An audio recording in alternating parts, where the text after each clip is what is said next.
wrist extension with elbow flexion.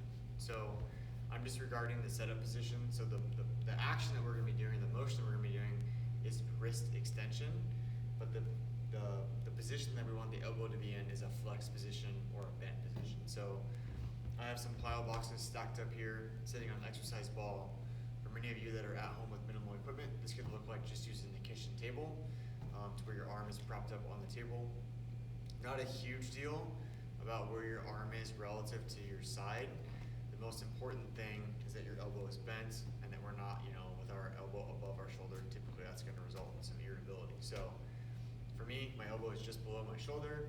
I'm going to use a dumbbell here for the setup. So when I grab my dumbbell, I want my wrist to be over the edge of the box, and I try to get as much of my forearm supported as possible so that my entire arm is supported and my shoulder is not trying to hold my arm up while I go through this wrist extension motion. So forearm rested, I'm going to let my wrist curl over the edge, and I'm going to bring it up into extension as high as I possibly can. Come back down to that bottom position. The whole goal is maximum range of motion. Sometimes we'll have people lower down into their fingertips, curl up their fingertips, curl up into their fingers, and then go into extension, and then back down to those fingertips.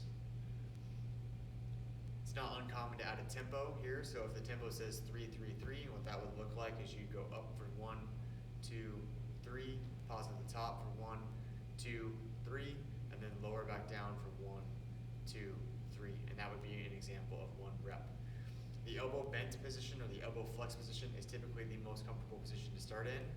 And as your sensitivity goes down, what we'll do is we'll kind of change the elbow positioning, moving more toward a straight elbow, which will create a little bit more of a stretching effect of those extensor tendons.